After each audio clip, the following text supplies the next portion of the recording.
Islamabad, Iran এবং আমেরিকার মধ্যে কথাবার্তা শুরু হওয়ার আগে কি শেষ হয়ে গেল? অনেক নিউজ মিডিয়াতে এটা নিয়ে কথাবার্তা হচ্ছে। যেমন এই খবরটাতে আপনি দেখতে পাচ্ছেন, is the US Iran ceasefire already doomed. এই বিষয়গুলি আজকের দিনে ডিসকাস করা হচ্ছে, কিন্তু এর কারণ কি? দেখুন, আমেরিকার ভাইস প্রেসিডেন্ট জেডি ভান্স পাকিস্তানের উদ্দেশ্যে ইতিমধ্যেই রওনা দিয়ে দেয় এবং তিনি খুব শীঘ্রই ইসলামাবাদে পৌঁছে যাবেন। কিন্তু এখানে যদি আপনি দেখেন, Iran demands Lebanon ceasefire, blocked acid released before talk with US begin. এর মানে এটাই, ইরান দুটি বড় শর্ত রেখেছে। এই শর্তগুলি যদি পূরণ না হয় তাহলে ইসলামাবাদের কোনো কথাবার্তাই হবে না।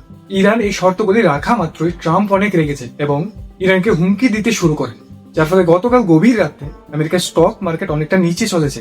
এই কারণে কিছু প্রশ্ন উঠে আসছে যে আসলে হতে যাচ্ছে কি? ইসলামাবাদে কি কোনো কথাবার্তা হবে? ইরানকে এই মিটিং অ্যাটেন্ড করবে এবং দুই দেশের মধ্যে কি শান্তি চুক্তি হবে? সবার আগে দেখা যাক যে আসলে হলোটা কি। ইরান এটা বলছে যে আমরা আলোচনার টেবিলে বসবো না যতক্ষণ পর্যন্ত আমাদের দুটি শর্ত মানা না হবে। তাহলে এই দুটি শর্ত কি? প্রথম শর্তটি হলো, লেবাননের মধ্যে আমাদের বন্ধু হিজবুল্লাহদের উপর বোমা ফেলা এখনই বন্ধ করতে হবে। কারণ খবর আসছে যে ইসরায়েল নাকি একটি বড় সড়ো অ্যাটাক লঞ্চ করে লেবাননের উপর। ইনফ্যাক্ট বলা হচ্ছে এই অ্যাটাকটি নাকি ইসরায়েলের দ্বারা করা আজ পর্যন্ত সব থেকে বড় একটি অ্যাটাক। আপনি শকড হয়ে যাবেন। 10 মিনিটের মধ্যে নাকি 100-র থেকেও বেশি টার্গেটকে মারা হয়। পরিষ্কার ভাবে বলতে গেলে হিজবুল্লাহদের পুরোপুরি ভাবে গায়েব করতে চাইছে ইসরায়েল এবং আমেরিকা। কিন্তু ইরান বলছে আমরা আমাদের বন্ধুদের এইভাবে ছেড়ে দেব না। ইরান চাইছে তোমরা যদি শান্তি চাও তাহলে প্রথমত লেবাননের উপর হামলা বন্ধ করে সিজফায়ার করতে হবে। দ্বিতীয়ত, ইরানের আর্থিক লেনদেনের সিস্টেমকে ওপেন করতে হবে যা বন্ধ ছিল। এবং এই অ্যানাউন্সমেন্টটি ইরানের টপ লিডারদের পক্ষ থেকে এসেছে।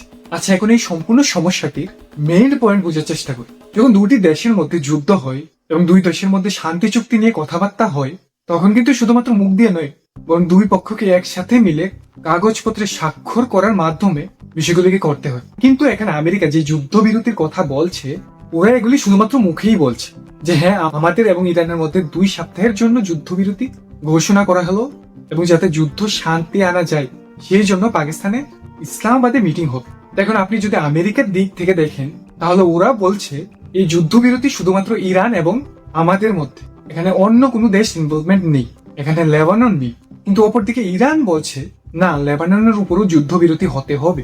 ইরানের উপর বোমা হামলা বন্ধ হওয়ার পাশাপাশি লেবাননের উপরও হামলা বন্ধ করতে হবে। এমন হতে পারে না যে আপনারা লেবাননে হিজবুল্লাহকে খতম করে দেবেন। আর এখানে পাকিস্তানের কথা আমি কি বল, পাকিস্তান তো এটা বলেই আসছে যে তারা নাকি যুদ্ধবিরতি আলোচনা করা শুরু করতে সাহায্য করেছে। কিন্তু কিছু মিডিয়া রিপোর্টে আমি যা দেখলাম, এখানে পাকিস্তানের বিন্দু মাত্র হাত নেই।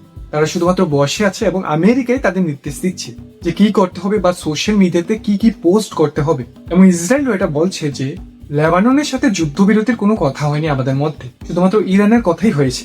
এর মানে পরিষ্কার, ইসরায়েল লেবাননের উপর বোমা বর্ষণ করা জারি রাখবে। আচ্ছা, এখন ইরানের দুটি দাবি সেটা বোঝার চেষ্টা করুন। প্রথমত হলো, ইরানের যে সম্পদগুলি আছে সেগুলিকে আমেরিকা ফ্রিজ করে রেখেছে, সেগুলিকে ওপেন করতে হবে। এখন প্রশ্ন হলো, এই অ্যাসিডগুলি কি?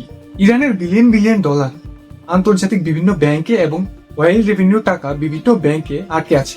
আপনার হয়তো মনে আছে, ট্রাম্প যখন প্রথমবার ক্ষমতায় আসেন তখন তিনি ইরানের উপর অনেক স্যাংশন ব্যান আরোপ করে, যার ফলে ইরান সেই টাকাগুলি আর ফিরিয়ে আনতে পারেনি নিজের দেশে। সেগুলি যেখানে ছিল সেখানে আটকে রয়ে যায় এবং ইরান সেগুলিকে আর ব্যবহার করতে পারছে না। এই কারণে ইরান এটা দাবি করছে যে দেখো, আমাদের দেশের উপর অলরেডি অনেক প্রেশার আছে, আমাদের কারেন্সি অনেক প্রেশার ফেস করছে, আমাদের দেশের অর্থনীতির চরম পর্যায়ে চলে গেছে। এই কারণে ইরান বলছে অন্তত তাদের এই ফিনান্সিয়াল অ্যাসেট গুলিকে যেন পুনরায় রিওপেন করা হয় এবং ফ্রিজ করে না রাখা হয়। এখন দ্বিতীয় দাবি যেটা রয়ে যায়, ইসরায়েল লেবাননকে এত বড় একটি থ্রেট মনে করে কেন? এই ম্যাপটি দেখলে আপনি এখানেই সম্পূর্ণ ব্যাপারটা বুঝতে পারবেন। ধরুন, ইরান ইসরায়েলের উপর মিসাইল অ্যাটাক করতে চাইছে, কিন্তু এখানে ইরান থেকে ইসরায়েলের দূরত্ব অনেক বেশি। সেই সাথে অনেকগুলি দেশ পার করে তারপর গিয়ে একটি মিসাইল ইসরায়েলের উপর পড়তে পারবে। এখানে সিরিয়া আছে, এখানে ইরাক, এখানে জর্ডান, এগুলিকে পার করেই একটি মিসাইল সেখানে গিয়ে পৌঁছাতে পারবে। তো এখানে একটা পুরো বাফার জোন আছে। কিন্তু আপনি যদি ইসরায়েলের উত্তর দিকে দেখেন, লেবানন যেখানে হিজবুল্লাহ আছে, সেখানে তো কোনো বাফার জোন নেই, দূরত্ব অনেক কম। সেই কারণে সেখানকার হিজবুল্লাহ গ্রুপ ইসরায়েলকে জ্বালাতন করে রাখছে। এই কারণে হিজবুল্লাহদের কাছে 10,000-এরও বেশি রকেট আছে। ওরা ইসরায়েলে অনেক গভীরে হামলা করার ক্ষমতা রাখে। দ্বিতীয়ত, আপনাদের আমি আগেই বললাম, লেবানন ইসরায়েলের কাছে হওয়ায় কিভাবে হিজবুল্লাহ এই বর্ডারে চাপ তৈরি করে যাচ্ছে। ইরানের কাছে একটি প্রক্সি স্ট্র্যাটেজি আছে। ইরান এবং হিজবুল্লাহ একসাথে হয়ে কাজ করছে। ইরান হিজবুল্লাহকে প্রচুর অস্ত্রের সাপ্লাই দিয়ে থাকে। এই কারণে ইসরায়েল চাই হিজবুল্লাহর সম্পূর্ণ কাহিনী ধ্বংস করে দিতে। এখন ইসরায়েলের স্ট্র্যাটেজি কি? ইসরায়েল চাই হিজবুল্লাহকে যেইভাবেই হোক বর্ডার থেকে দূরে রাখতে। কতটা দূরে? এই ম্যাপটি যেমন আপনি দেখতে পাচ্ছেন, এটা হলো লেবানন আর এটা হলো লিটানি নদী।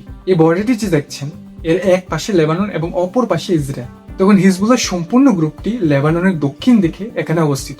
তো এখন ইসরায়েল এটা বলছে এই হিজবুল্লাহদের বর্ডার থেকে সরিয়ে কিছুটা উপরে লিটানি নদীর দিকে নিয়ে যেতে। এখানে একটা বাফার জোন তৈরি করতে চাইছে ইসরায়েল। ইসরায়েলের যে নাগরিকরা রয়েছেন তাদের লেবানন বর্ডারের পাশ থেকে সরিয়ে ইসরায়েলের মাঝখানে নিয়ে আসা হয়েছে, কিন্তু ইসরায়েল যে আবারও তাদের সেই জায়গাটিতেই সেটেল করে দিতে। এই কারণেই লেবানন ইসরায়েলের জন্য একটা বড় মাথা ব্যথার কারণ হয়ে দাঁড়িয়েছে এবং ইসরায়েল যুদ্ধবিরতি হওয়া সত্ত্বেও তাদের উপর অ্যাটাক করছে। এখন প্রশ্ন হলো এখানে ইরানের স্ট্র্যাটেজি কি? দেখুন, ইরান এখানে খেলার গুটি সাজাচ্ছে। আমেরিকার সাথে যখন ওরা মিটিং এ বসবে তখন তারা এটা বলতে পারবে আমাদের দাবিগুলি আগে আপনাদের মানতে হবে, তাহলে কোনো শান্তি চুক্তিতে স্বাক্ষর করা হবে না। এখন কথাবার্তা শুরু হলে আমেরিকা হয়তো চাপ সৃষ্টি করতে পারে অথবা তাদের শর্তগুলি চাপিয়ে দিতে পারে ইরানের উপর।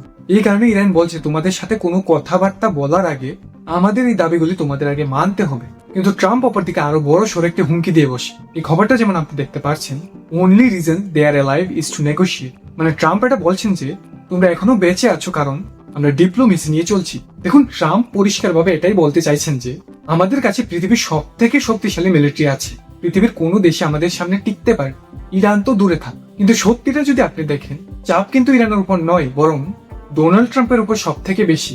ট্রাম্প যতই বলুক যে ইরান তো আমাদের সামনে কিছুই না, ইরান আমাদের সাথে মাথা নত করবে, এমন ধরনের কথা তিনি সোশ্যাল মিডিয়াতে প্রায়ই বলে থাকেন।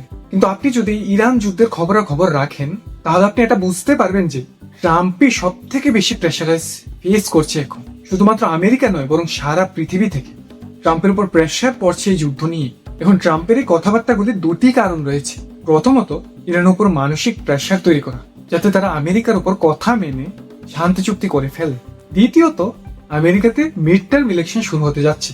নিজের জনগণকে তিনি এটা দেখাতে চাইছেন যে দেখো আমরা কত শক্তিশালী এই ইরান যুদ্ধে। কিন্তু সত্যিটা আপনি ভালোভাবেই জানেন।